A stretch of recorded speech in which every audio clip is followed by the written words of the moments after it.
있거든요. 그러니까 3일 동안 나가서 그 개고생을 하고 돌아왔는데도 다시 현대 꿈을 꾼다. 이거는 정말 그래도 나는 또 큰 물고기를 또 잡을 수 있어. 라고 하는 그렇게 노력을 해서 잡았는데 앙상한 뼈만 가지고 마을로 돌아왔을 때 노인의 심정이 정말 어땠을까.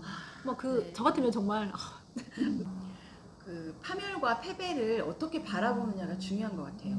청새치하고 내가 어떻게 살아왔냐, 네. 내 삶의 궤적은 어떤 것인가, 그게 결국엔 남는 거거든요. 어떤가요? 안녕하세요. 살아있는 책 읽기 산책입니다. 살아있는 책 읽기 산책의 두 번째 진행을 맡은 하루입니다. 벌써 두 번째네요. 첫 번째 방송 나간 후 주변 반응은 어떤가요? 좋죠.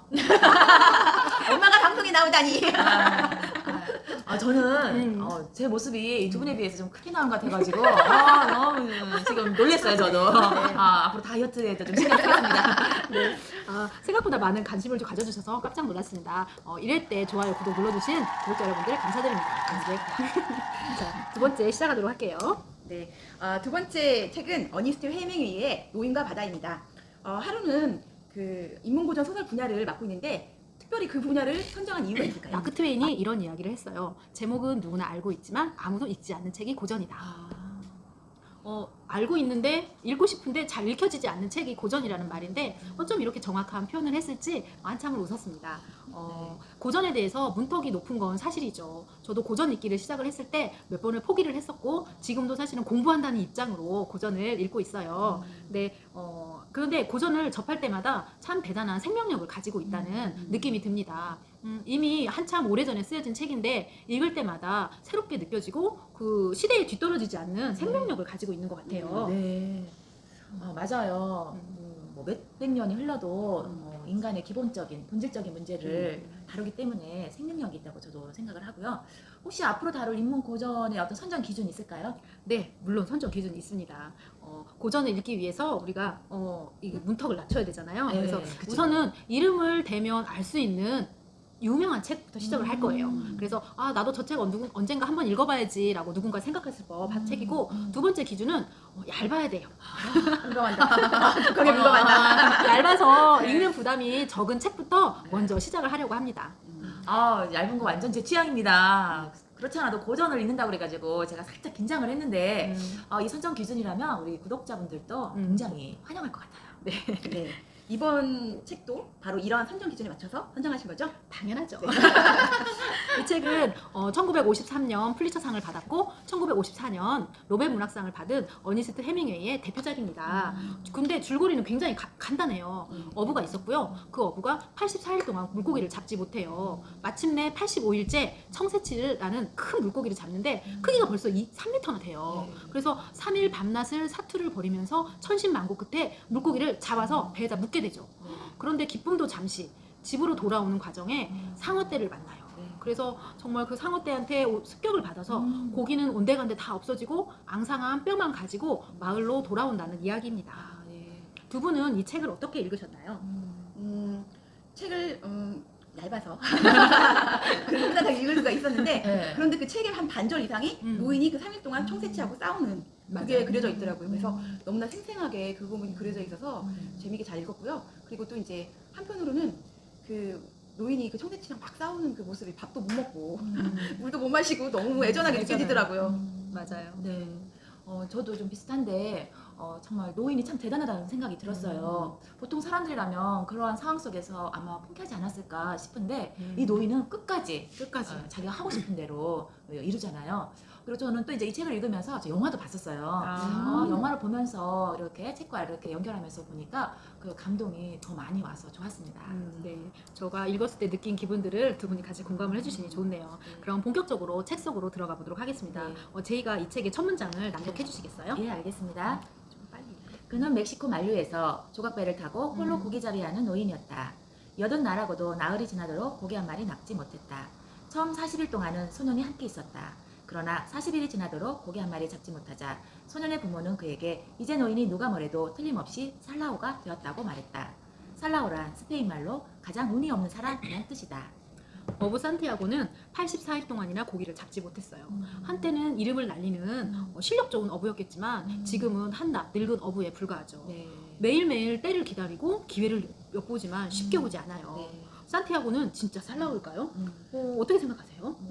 고기를 84일 동안 못 잡았다고 하는 건 정말 운이 없는 거죠. 음. 정말 운이 없는 사람인 건 맞는데, 음. 근데 저는 이제 한편으로는 소년이 있잖아요, 노인한테는. 음. 그렇기 때문에 인맥적인 측면에서는 그렇게 운이 없는 사람은 아니다.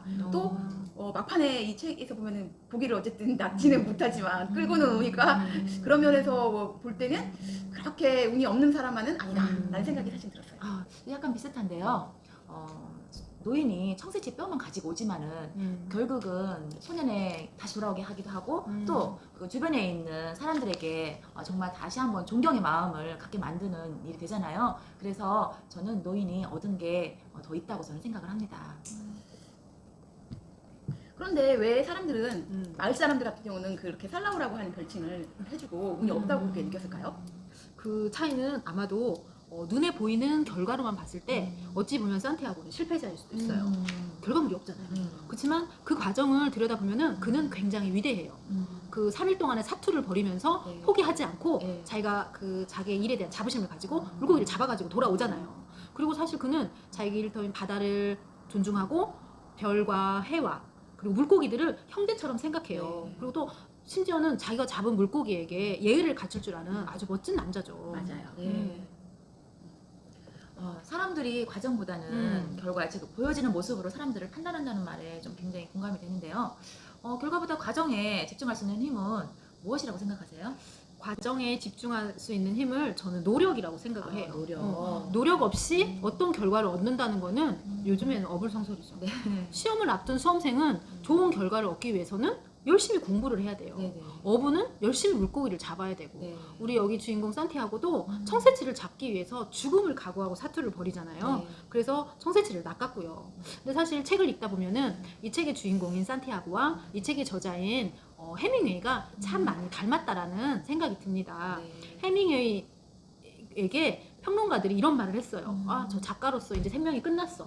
왜? 10년 동안 책이 나오지 않았거든요. 그런 과정에서 나온 게 바로 이 노인과 바다예요. 그 책을 써야 된다는, 글을 써야 되는 압박과 고통이 굉장히 심했을 시기고 이런 고통으로 알코올 중독이 됐고 굉장히 우울증에 시달렸거든요. 그래서 해밍웨이가 이 책을 쓰는 과정이 바로 청새치를 잡는 과정하고 같았다라고 사람들이 말을 합니다. 그가 느꼈을 고통, 외로움, 공허함이 느껴져서 마음이 아프네요. 네. 그래서 그런 것들을 작품 속에 녹여내고 표현했다고 하면 이 책이 정말 대단한 작품이죠. 네. 그래서 이번에는 이 책에서 가장 인상 깊었던 문장에 대해서 이야기를 나눠보려고 해요. 저는 이 소설에서 이 문장을 가장 인상 깊게 읽었는데요. 민음사 104쪽이에요. 인간은 패배되도록 창조된 게 아니다. 인간은 파멸당할 수는 있어도 패배할 수는 없다. 라는 문장이 나오죠. 네. 두 분은 이 문장에 대해서 어떻게 생각하시나요? 그 파멸과 패배를 어떻게 바라보느냐가 중요한 것 같아요. 청새치하고 상어가 음. 노인을 파멸시키잖아요. 노인은 외부에서 오는 힘입니다. 그런데 네. 노인은 나는 패배하지 않아. 이거는 내부적인 의지의 표현이거든요. 그러니까 이거를 어떻게 바라보느냐 이 관점이 굉장히 중요한 것 같고 그리고 고기를 그렇게 못 잡는 이런 아주 힘들고 그리고 고기를 잡았어도 외부적인 그런 원인은 제공이 됐지만 그래도 노인이 내부적으로 그거를 이겨내는 힘 그게 바로 노인에게 있었다고 생각합니다. 외부적으로 파멸당할지언정 내부적으로 패배하지 않는다. 이 말이 이 노인에겐 적용될지언정 실제로 많은 사람들이 노인처럼 행동하지는 않는 것 같아요. 그래서 힘들죠. 네, 많은 사람들이 역경이 이렇게 닥쳐오면은 주저앉거나 그 상황에서 빠져나오지 못하고 매몰되어 버리는 경우도 참 많다고 생각해요. 하지만 그럴지언정 인간에게는 패배하지 않는 정신적으로 이겨낼 수 있는 내부적인 힘도 가지고 있다. 이것을 노인을 통해서 이렇게 보여주는 것 같아요. 네네, 맞아요. 그래서 결국 자기 자신 노인처럼 자기 자신에 대한 존엄성을 가지고 견디는 힘이 누구에게나 있지 않나 이런 얘기를 한 것 같아요. 맞아요. 저는 이 문장을 접할 때마다 신체적 한계에 굴복하지 않고 고독한 자기의 삶을 이겨내려고 하는 강인한 영혼이 느껴져서 제가 힘들 때마다 이 책을 꺼내서 이 구절을 다시 한 번씩 곱씹어보곤 하거든요. 산티아고는 불굴의 의지를 가진 사나이죠. 그리고 사실 의지라고 하는 것은 타고나는 게 아니라 본인 스스로 만들어간다고 생각을 하거든요. 네. 산티아고가 나이도 많고 성과도 없는 그냥 그저 꼰대 같은 어부에 그런 게 사람들이 그렇게 볼 수 있지만 실제 그는 자신에 있어서만큼은 가장 그 누가 뭐라는 그 전문성과 또 자부심을 가지고 있는 되게 최고의 이 어부라고 생각을 하거든요. 네. 그래서 저는 산티아고를 보면은 우리 시대의 그 만년과장 같은 그런 생각이 들어요. 왜냐하면 사실 만년과장은 승진 기회를 못 잡았잖아요. 네, 그런데도 맞아요. 그럼에도 불구하고 회사에서는 그 회사의 모든 일들을 속속들이 다 알고 있고 그 하나에서부터 그러니까 신입 직원들이 일을 물어볼 때는 그 사람한테 가서 일을 물어보거든요. 네. 그리고 그 여러 명의 사장들을 거쳐갔기 때문에 그 회사의 속사정을 너무 잘 알아요. 네. 그래서 그들이 가지고 있는 장인 정신 음. 이런 장인 정신을 우리가 꼭 알아봐줘야 된다 이렇게 생각을 하고요. 노인 그 장인 정신을 알아본 게 책 속에서는 소년이에요. 네. 노인을 잘 따르잖아요. 네. 그리고 끝까지 노인을 곁에 지키고 네. 그와 함께 하려고 노력해요. 네. 그래서 소년도 그렇고 노인도 그렇고 소년을 그래서 그 소년 자체가 그 노인에게는 새로운 운으로 아. 이렇게 설정이 되어 있어요. 저는 이 설정이 굉장히 좋았거든요. 그러네요. 듣고 보니까 그러네요. 음. 또 만년 과장이라 표현하니까 참 독특한데 산티아고에게 잘 어울리는 별명 같습니다. 명장은 위대한 문장을 남긴다는 말이 실감납니다. 끝으로 이 소설의 마지막 문장은 초록이가 좀 읽어줄래요? 네. 120쪽 8쪽 읽겠습니다. 네. 길 위쪽 환자집에서 노인은 다시금 잠이 들어 있었다. 음. 얼굴을 파묻고 엎드려 여전히 잠을 자고 있었고 소년이 곁에 앉아서 그를 지켜보고 있었다. 노인은 사자꿈을 꾸고 있었다. 이제 마지막 문장으로 들어갔는데 네. 이 마지막 문장에서 작가가 네. 하고 싶은 말은 무엇이었을까요? 저는 이 사자꿈 이야기가 3번 나오잖아요. 음, 그래서 정말 궁금했어요. 이 노인에게 사자란 어떤 의미일까? 음. 근데 이 노인이 그러더라고요. 앞문장에서 보면은 소년을 사랑하고 소년만큼 사랑하는 사자들이라는 이야기가 나와요. 네, 그래서 노인이 굉장히 사랑하는 존재이지 않았을까. 음. 그럼 어떤 모습을 사랑하나 이렇게 생각해 보니까 그 사자떼들이 이렇게 어우러져가지고 새끼 고양이처럼 뛰어논다, 어슬렁거린다라는 표현을 했는데 문장 속에서 이 노인도 주변 사람들과 이렇게 어우러져서 살아가는 같이 함께 네, 어우러져 운동하는 살아가는 이루어가면서 네, 그러한 모습을 간절히 원하지 않나 저는 이런 생각을 했습니다. 그 소년이 곁에서 그를 지켜서 보고 있었고 그리고 노인이 사자꿈을 꾸고 있다.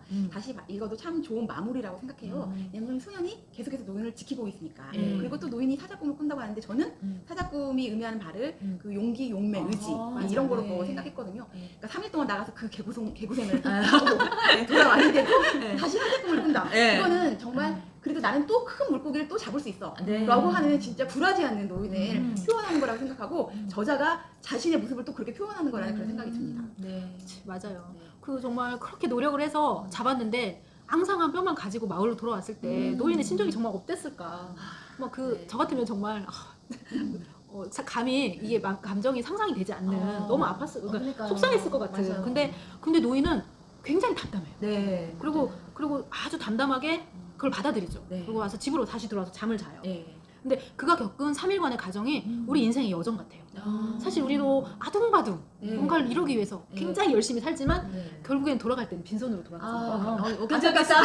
왜 갑자기 막 가슴이 너무 아파요. 그래서 이 상황에서 되게 중요한 거는 그럼 나는 뭘 이루고 사는 게 아니라 내가 어떻게 살아왔냐, 네. 내 삶의 궤적은 어떤 것인가, 그게 결국엔 남는 거거든요. 이게 뼈인가요? 네. 아니요, 노인은 그랬어요. 노인은 청새치를 잃었지만 신뢰를 되찾았어요. 네. 마을에서.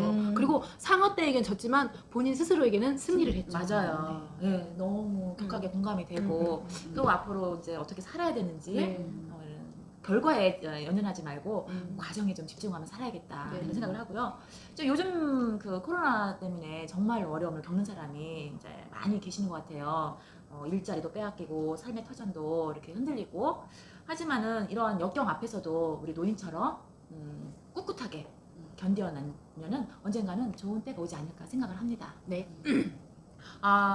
이제 다음 책 소개해야 되겠죠? 네. 다음 시간에는 가족의 어떤 역할에 대해서 이야기하는 그림책, 돼지책으로 네. 기대돼요. 만날게요. 네. 다음 편도 기대해 주시고요.